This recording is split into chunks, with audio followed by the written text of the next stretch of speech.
నమస్తే వ్యూస్. ఒక 5 మంది చిన్న పిల్లల్ని తీసుకుంటే వాళ్ళలో ఖచ్చితంగా 2 to 3 చిల్డ్రన్‌కి ఐ ప్రాబ్లమ్స్ అనేవి ఇప్పుడు ఇన్నెవిటబుల్ అయిపోయాయి.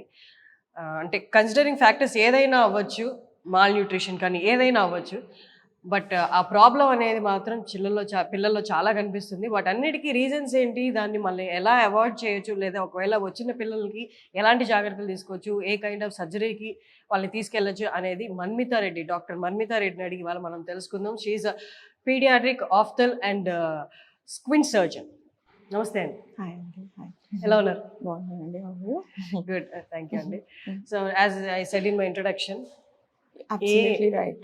5 మంది పిల్లల్ని తీసుకున్నా 2-3కి మాత్రం కంటి సమస్యలు అనేవి అసలు ఇంకంటే కామన్ అయిపోయింది అనమాట. అలా అయిపోయింది. అంటే ఫ్యాక్టర్స్ మనం మాట్లాడుకుంటూ వెళ్తే చాలా ఉంటాయి. కానీ ఇవన్నీ మనం ముందుగా గ్రహించి వాళ్ళు చిన్న ఇన్ఫాంట్ గా ఉన్నప్పటి నుంచి జాగ్రత్తలు తీసుకోవచ్చు. అదొక్కసారి మీ మాటల్లో. So like I said many times చిన్న పిల్లలకి వాళ్ళకి ప్రాబ్లం ఉందని వాళ్ళు చెప్పరు. బికాస్ వాళ్ళకి ఎంత కనిపిస్తుందో వాళ్ళకే తెలియదు. Whatever they see is normal అని వాళ్ళు అనుకుంటారు. సో యాజ్ పేరెంట్స్ మనం జాగ్రత్తలు తీసుకోవాలి. వాట్ అదే ఇప్పుడు normal kid, normal delivery, normal weight, normal kid అనుకోండి. బిఫోర్ గోయింగ్ టు స్కూల్ అంటే 3 years ముందు ఒక్కసారి జనరల్ చెకప్ చేయించడం మంచిది. లేదు రిస్క్ ఫ్యాక్టర్స్ ఉన్నాయి అంటే ట్విన్ బేబీస్లో అయినా ఒకళ్ళైనా, లో బర్త్ వెయిట్తో పుట్టినా, ఐసీయూలో పెట్టినా, ఐసీయూలో ఆక్సిజన్ థెరపీ ఏమైనా ఇచ్చున్నా కూడా వీళ్ళందరూ ఏంటంటే హై రిస్క్ అనమాట. సో ఇమీడియట్గా చెక్ చేయించుకోవాలన్నమాట. అదర్వైజ్ నార్మల్ కిడ్స్ అయితే 3 years school going age and every year general checkup is a must. కానీ ఫుడ్ విషయంలో ఇప్పుడు పెరిగిపోయిన కాలుష్యం వీటన్నిటి కన్సిడర్ చేసుకొని పిల్లలకి ఇది పర్ఫెక్ట్ ఫుడ్, కళ్ళకి ఇది తింటే కనీసం మనం ఒక 60-70% అయినా అవాయిడ్ చేయొచ్చు, ఇది సూపర్ ఫుడ్ అని చెప్పగలిగింది ఏదైనా ఒకటి ఉందా? సూపర్ ఫుడ్స్ అంటూ ఏం లేవండి. For any part of the body balanced diet తీసుకోవాలి. బట్ పర్టిక్యులర్గా ఐ కంటే vitamin A like everybody knows. So దానికి green leafy vegetables are very rich. So and anything that is coloured vegetables and fruits, carrots అందరికీ తెలిసిందే, which is very good for the eye. Non వెజ్కి వచ్చేటప్పటికి fish is very very good for the eye. But ఇవన్నీ తింటే నా దగ్గర కొంతమంది పిల్లలు వస్తారు, నేను అవన్నీ తింటున్నాను బట్ నాకెందుకు వచ్చింది, గ్లాసెస్ ఎందుకు వచ్చింది అని అంటారు. సో అది అవాయిడ్ చేయడానికి కాదు, it's to keep your eyes healthy. కానీ refractive errors, the need to use glasses అనేది ఇట్స్ డిఫరెంట్ అనమాట. దానికి వేరే ఫ్యాక్టర్స్ ఉంటాయి. ఇప్పుడు మన ఎస్పెషలీ పోస్ట్ కోవిడ్ తర్వాత excessive screen time, like online classes అయినా ఏదైనా అయి ఉండొచ్చు, స్క్రీన్ టైం ఎక్కువైపోయింది. సో దానివల్ల ఈ మైనస్ పవర్స్ పెరగడము, excessive need to use glasses వచ్చేసింది అనమాట. సో మీరు అన్నట్టు స్క్రీన్ టైం పెరిగిపోయింది అండ్ స్కూల్లో కూడా ఐప్యాడ్స్ అనేవి ఇవి కంపల్సరీ అయిపోయినాయి. స్కూల్లోనే వాళ్ళు విత్ బుక్స్ అది ప్రొవైడ్ చేసేస్తున్నారు. సో ఇది మనం ఎలాగో ఆపలేం కాబట్టి ఏదైనా గ్లాసెస్ ఉన్నాయా ఆ రేస్ని ఆపి కొంచెమైనా కళ్ళని కాపాడడానికి, పిల్లలకి ఐసైట్ లేకుండా ఈ గ్లాసెస్ పెట్టుకుని కొంచెమైనా అవాయిడ్ చేయగలం ఆ రేస్ అనిపించేలా?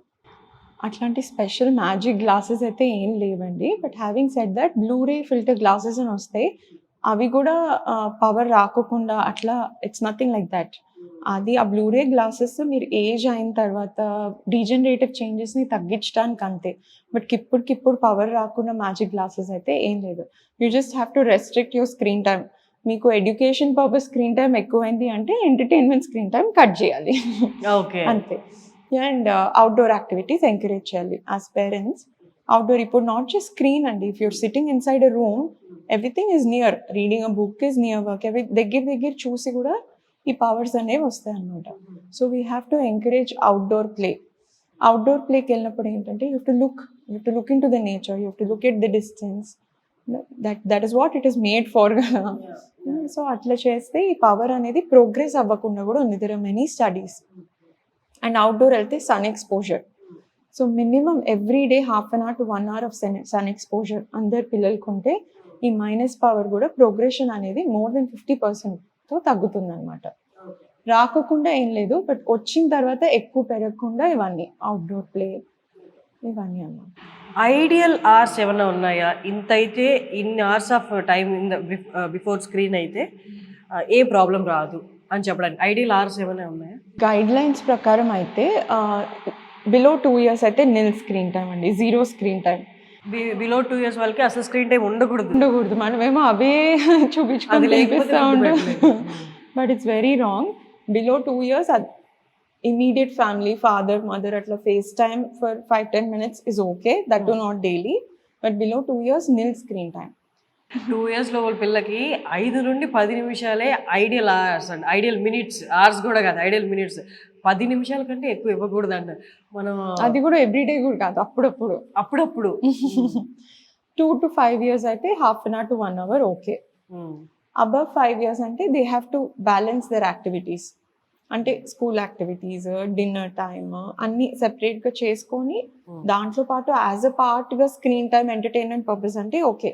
బట్ అదే పనిగా హాలిడే వచ్చిందని మార్నింగ్ నుంచి నైట్ వరకు స్క్రీన్ ఇస్ డెఫినెట్ నో. నాకు చిన్నప్పుడు నాకు గుర్తుండి ఒక మాట చెప్పేవాళ్ళు, ఎక్కువ గ్రీనరీని చూస్తుంటే ఐకి మంచిది, అందుకోసమే పార్క్స్కి పంపించేవాళ్ళు, పార్కులకి వెళ్ళేవాళ్ళు లేదా గ్రౌండ్కి వెళ్ళేవాళ్ళు అలాగా. బట్ ఇప్పుడు ఆ లైన్ నేను ఎక్కడా వినట్లేదు. దట్ ఈస్ వాట్ ఇప్పుడు చెప్పేది అదే. అవుట్డోర్ ప్లే ఎంకరేజ్ చేయండి అంటే అదే, బయటికి తీసుకెళ్ళండి, parks what ever, make them look at a distance. ఊరికే నియర్ కాకుండా దూరం చూస్తే దూరపు వస్తువుల్ని, గ్రీనరీని, గ్రీనరీని, నేచర్ని, what ever is around you చూస్తే, రూమ్ బయటికి వెళ్ళి, ఇంటి బయటికి వెళ్ళి ఎంజాయ్ చేస్తే your eyes will be relaxed. And బేసిక్గా మైనస్ పవర్ గ్లాసెస్ ఎందుకు వస్తాయంటే, ఇప్పుడు జస్ట్ లైక్ మనం హైట్ గ్రో అయినట్టే మన ఐబాల్కి కూడా ఒక పర్టిక్యులర్ లెంత్ అనేది ఉంటుందన్నమాట. సో ఆ లెంత్కి మించి పెరిగింది అనుకోండి, your power starts, minus power ఉంటుంది. సో అది ఎందుకు పెరుగుతుంది? ఈ నియర్ వల్ల వచ్చే రేజ్, ఈ స్క్రీన్ వల్ల వచ్చే రేజ్ అంతా it's directly proportional to the length of the eyeball. అట్లా పెంచుతూనే ఉంటుంది. అఫ్ కోర్స్ జెనెటిక్గా వచ్చింది, లేకపోతే విత్ గ్రోత్ నార్మల్గా పెరిగిందంటే we can't do anything. But ఇదైతే we can avoid. This is there in our hands. Avoiding screen time is a must అనమాట. And జెనెటిక్గా వచ్చే ప్రాబ్లమ్స్ చిన్నపిల్లల్లో పాపం ఇంతలా గ్లాసెస్ ఉంటాయన్నమాట. వాళ్ళని చూస్తేనే పాపం అయ్యో పాపం అనిపిస్తుంది. వాళ్ళేమో ఇంతే ఉంటారు, వాళ్ళ గ్లాసెస్ ఇంత ఉంటాయి. పాపం వాళ్ళకి సర్జరీ అనేది ఇంకా కంపల్సరీ అండి. గ్లాసెస్కి సర్జరీ అయితే చిన్నపిల్లలు చేయకూడదండి. ఆఫ్టర్ 18, ఆఫ్టర్ 21 ఈ refractive surgeries, LASIK, PRK, ICL what ever ఇవన్నీ చేసుకోవచ్చు. బట్ చిన్నపిల్లలకి గ్లాసెస్ తీసేసే సర్జరీస్ అయితే ఇప్పుడు వరకు లేవు, చేయకూడదు కూడా. 18 years వరకు గ్లాసెస్ అనేవి కంపల్సరీ. 18 years వరకు ఏం చేసినా కూడా గ్లాసెస్ అనేది 100% పెట్టుకోవాల్సిందే.